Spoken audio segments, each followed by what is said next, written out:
Welcome back for another exciting episode here at Flex Your Future. We're going to have an amazing guest, but before I get into it, I want to just address a few people that had a lot of great questions for me. In terms of Flex Your Future, Trust and Ed presents Flex Your Future.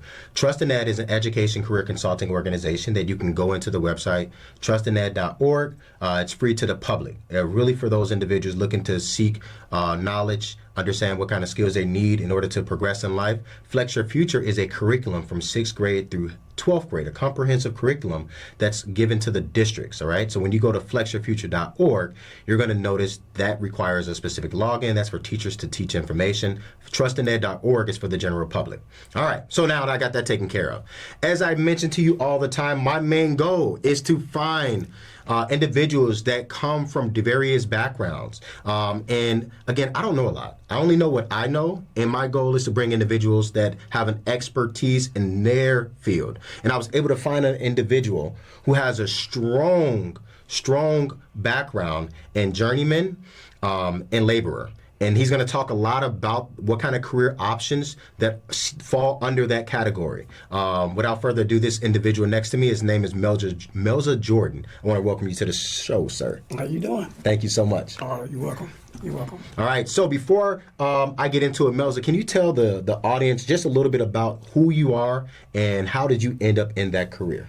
Okay. Again, I'm Melza Jordan. Melza Jordan Jr. because it's one before me. So one before. It's one before me. Now, basically, I've been into real estate since I was 19. Okay. Got my first apartment building at 19. Mm-hmm. Bought a house like 30 days later. Mm-hmm. And that kind of got me into the rehabbing phase of things and just getting a love for construction. Okay. So as I move forward with that, I learned a lot. A lot of good. Mm-hmm. There's a lot of bad, there's a learning curve to it. And a lot of that stuff is not taught. A lot of that stuff is learned through basically living it.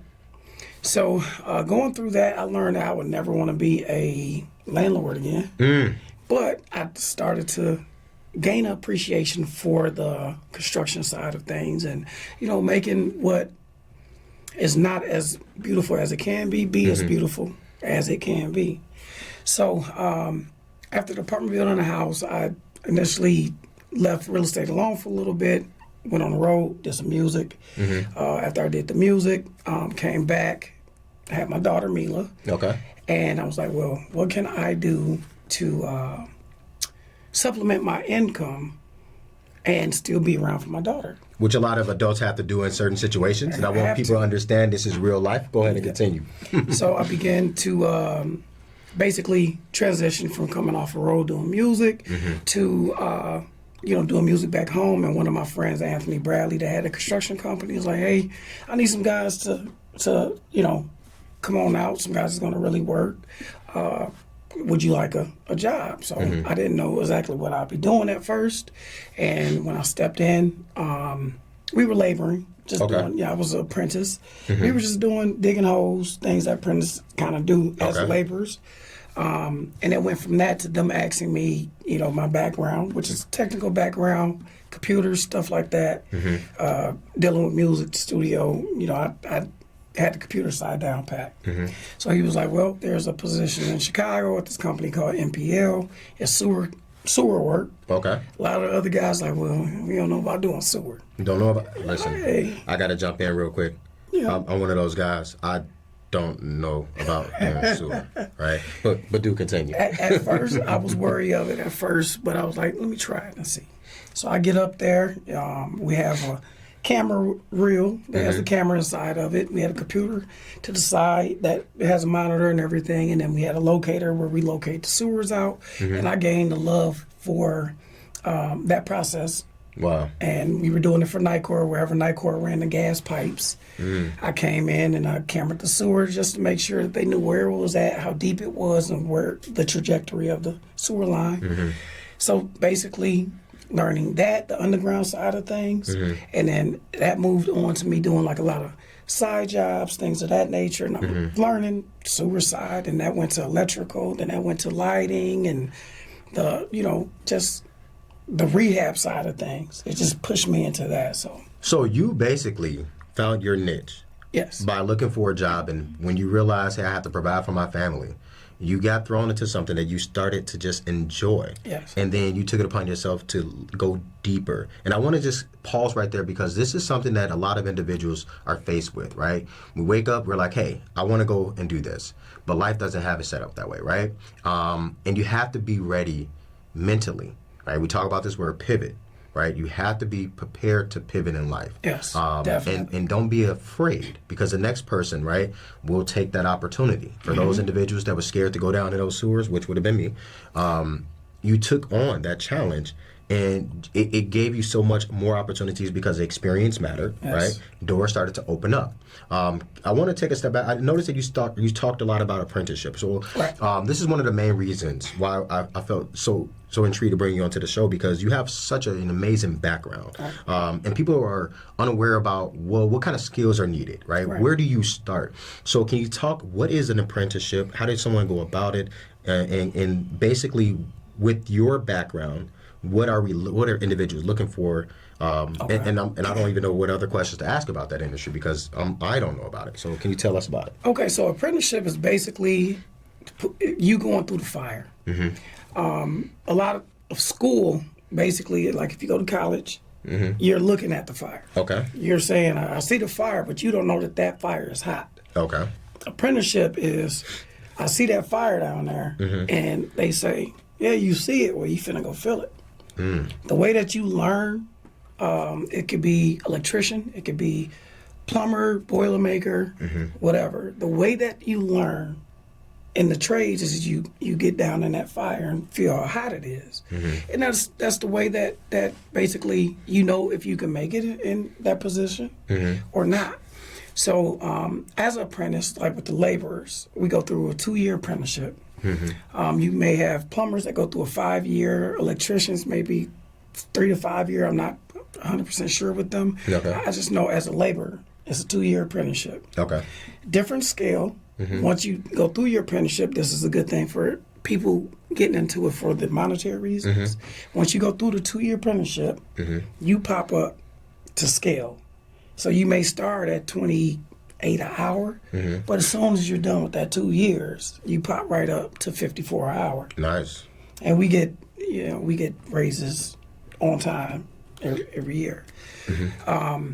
But that apprenticeship is going to teach you everything you need to know.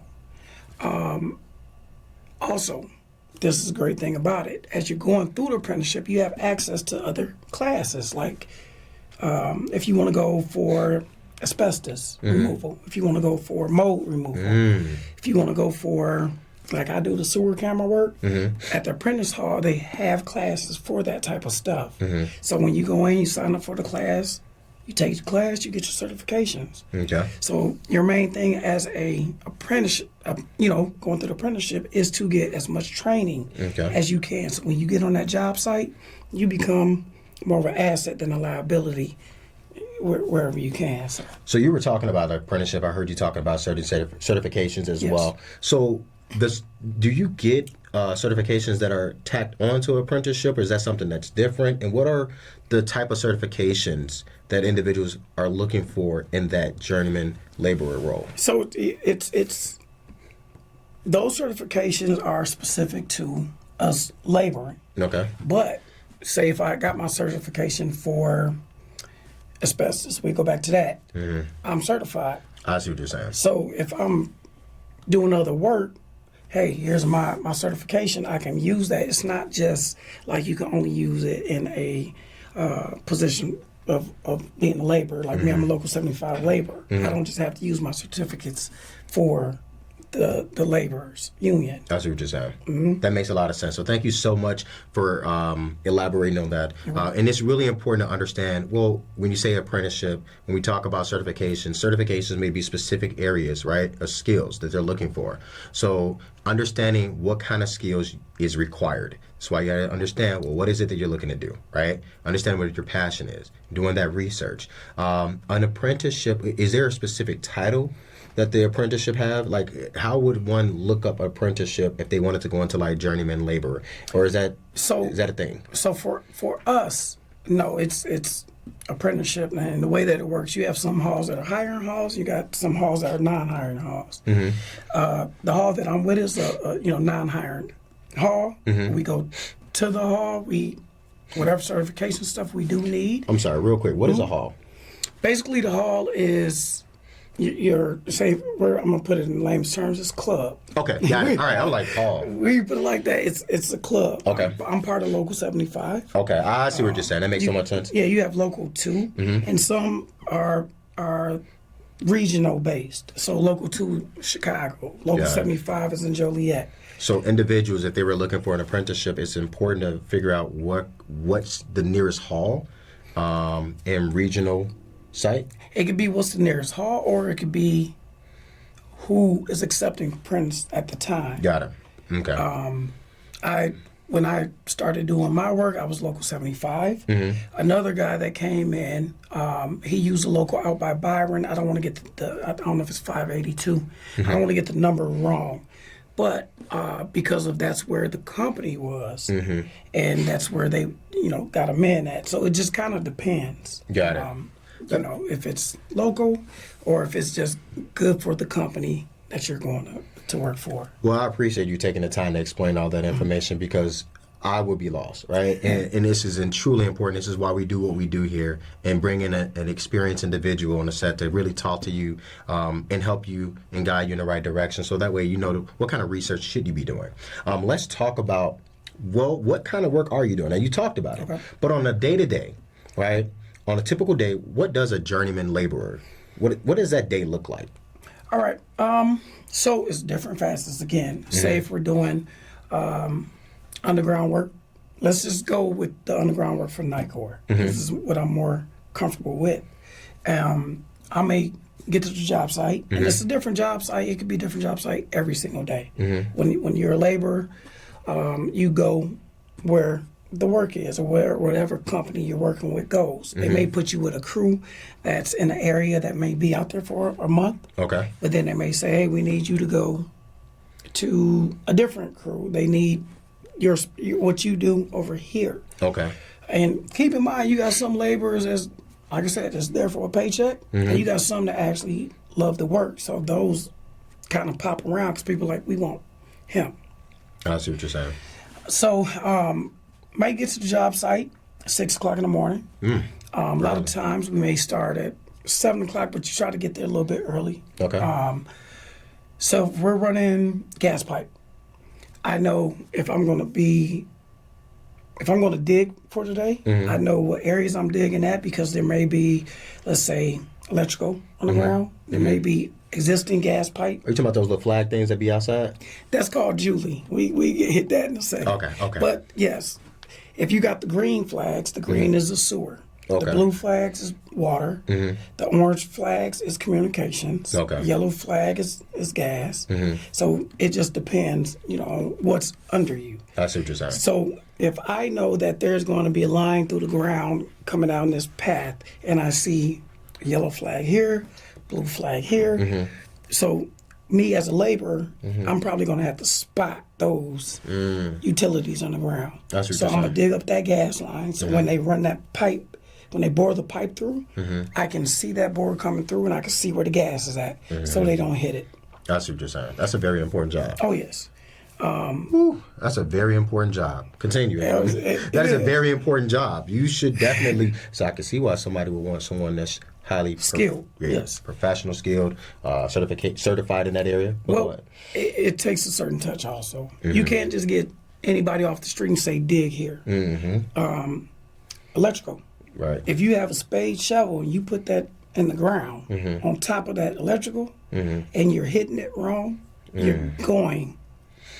We just gonna stop right there. We just live and we understand. So professionally wise, you have to know what you're doing out there. Another part of laboring. For me, I work at the nuclear plant for the nuclear turnarounds, mostly Dresden and Byron. So as a laborer there, I help out as far as keeping the contamination levels down for the radiation. Once they take the head of the actual reactor off, we go down, we clean, we make sure that, again, contamination stays down. I might be working with the Boilermakers.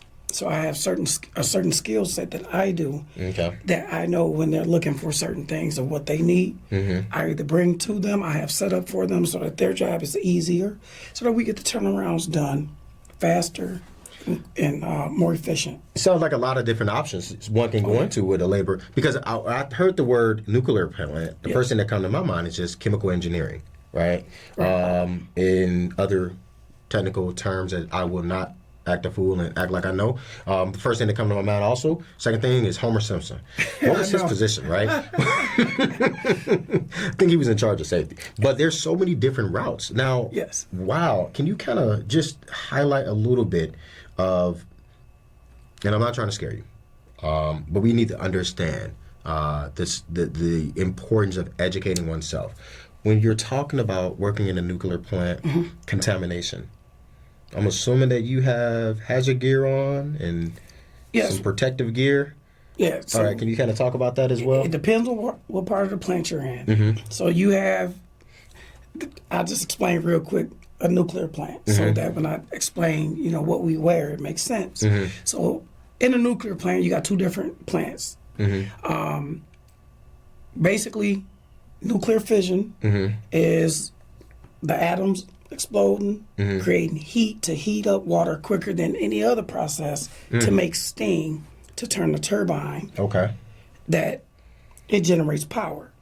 I don't know that. So, if I'm a laborer and they say, okay, you're in a turbine building, I really don't need other stuff. I'm not around the reactor. I'm not around reactive water or anything like that. So in a turbine building, I go in my regular clothes. We have safety gear, like if we're up high, we may have to tie off.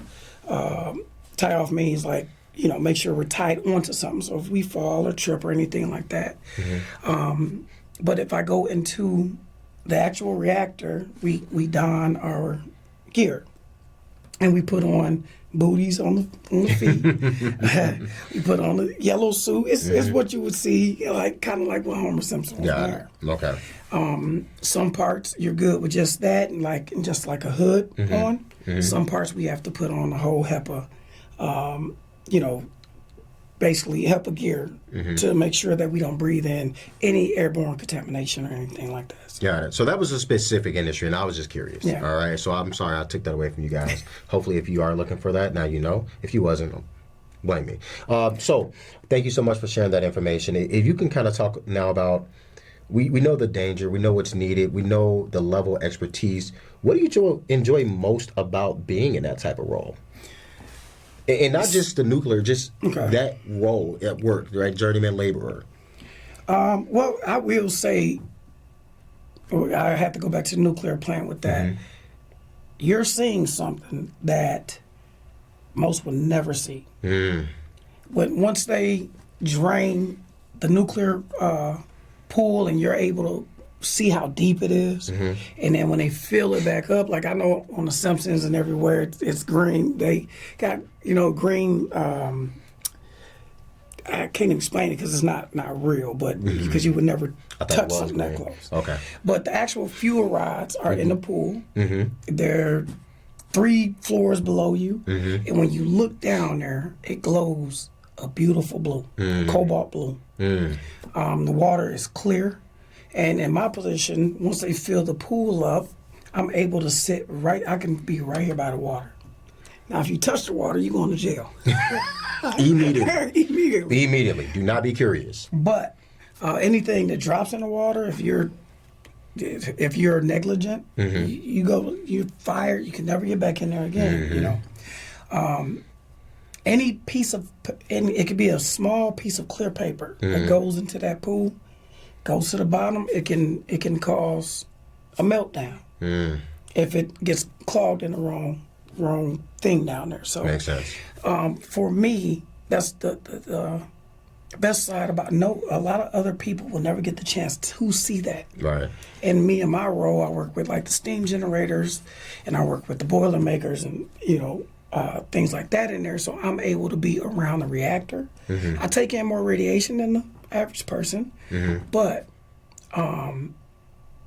I got 2 good legs, two good feet, and I like the experience while I can. Why not, right? Why And I thank you so much for really talking about the impact, right, that it could have on an individual, and also the benefits. So there are certain things that people just don't get a chance that I actually enjoy. Right. For me, I'm more of an office person. I like to sit behind the desk, Right. and then I may give a presentation here and there, and that's it. I don't like danger. I'm not doing that. So great job, and I thank you. And that's in understanding who you are, right? I'll give you a primary example. Somebody asked me to do something with the lights and electricity, and I looked at them and I said, "Hey, I'm just not that guy." All right, don't be afraid to tell somebody that you're not that person, and we're going to hire somebody, and you have a certain level of skill. Like, is it Liam Neeson? I've been hired with a certain level of skill. All right, so you gave me a lot of information about that. Can you kind of talk about? You really touched on it, but in your own words, can you really talk about what are some challenges that people should be aware of getting into this type of role? Okay. It is a process. Apprenticeship. You may have a hall that only bring in a certain amount of people a year. And you I don't know if they want me to touch on this. You got some people that come in, it's kind of like a nepotism thing. They may come in, they may get to bypass apprenticeship and pay their way in. For me, it's better for a person to go through that apprenticeship so that they can learn, the skills that they need. If you step right in, I'll give you a story. There was a guy. We got to make sure that we're protecting those individuals in their company. So go ahead. Yeah, 100%. Okay. There was a guy. You know what? I want to tell that. I'm gonna tell my first. I'll tell my first day. Again, I was with a company called CCS. Again, shout out to Anthony Bradley for putting me on. And showing me the ropes. We're out. We had to run 4-inch conduit under the street, which is after they run the conduit, they take communication lines and they push it through. Okay. So we ran the conduit, and he says, "Go to the truck and get me the hose out of the truck." Seems simple, right? I'm green at the time. All right, I'm doing whatever they asked me to do. Right. I go to the truck, I open the door, I grab the hose, and I go to step out the truck, and I missed the first step. I fell, and the first thing that hit the floor was my back. If there was a curb, I could have probably broke my back, injured my back, So as a laborer, you're around different terrains. You may come down the street and it's barricaded off, but if you're on the other side of that barricade, you have holes that just may be covered with plywood. Might just be a cone there. So there's a lot of different hazards when it comes to that. Again, in the nuclear plant, there's been people that if they don't listen, there's an area of the nuclear plant called IMB, the inner missile barrier. It's where the steam generators are, and there's a lot of radiation. So you may go into the IMB, but you don't know what you're looking for. Just standing there, you don't feel that radiation, but you're taking on radiation. Different parts of that nuclear plant, there's more radiation kicking off of these certain elements. So if I'm green and I'm in there by myself, I don't know. I don't know where I should be standing. I don't know what to look for. I don't know the lines overhead. It's just screaming with this contamination or radiation or whatever. Water sitting on the floor in a nuclear plant. Any other place you might say, I'll get the broom and get it up, or get the mop and get it up. Well, in a nuclear plant, that might be contaminated water. Right. So you have to have the know-how. Yeah, you have to be able to decipher the right things to do on job sites. And that's the one thing that training teaches. If you don't go through training, you never know. Got it. So I know we're about to wrap up in a few minutes, but I really want to talk about a certain skill, right? So you talk not about certifications, but in this industry, what kind of skill is needed? For me, I have a strong communication skill, right? Right. What skills are people needing to have going into this industry? The biggest thing is being hands-on. You never know. Again, you never know what type of situation you're going to be put in, what type of job role you're going to be put in until you get there sometimes. Right now, it's a big thing doing the solar farms. Okay. We have classes for those. So you go in, you take the classes. Once you get out there, now okay, boom, this is my role, this is what I'm going to be doing or whatever. So it's kind of hard to say. I'll put it like that until you know specifically what you're going to be doing. Hey, you need to want to work with your hands, right? For those people that do not like changing tires, it's probably not for you, all right? So I would like to, again, thank you so much for coming on the show. welcome. I thank you, Melza Jordan, people. Yes. Again, for our next show, we are here the second Monday of the month. Second Monday at 6 o'clock Central Standard Time. You can always watch us live on trustanded.org. You can click on the link. It takes you directly to the CAN TV live streaming. And then also go to the YouTube to check this out. For more information on Flex Your Future, please visit flexyourfuture.org. For information on Trust and Ed, please visit trustanded.org. Again, we want to thank you so much for your time.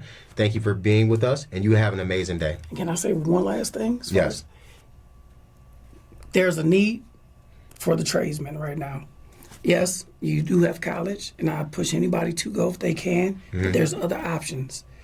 If you want to know about the other options, you could just put in your local labor union or electricians or machinists, operators union, and get the information that you need, because there's ways to make whatever money you're looking, coming right out of high school, as a trades. Look into the information. That's why we do it. Thank you again for coming out. You enjoy the rest of your day.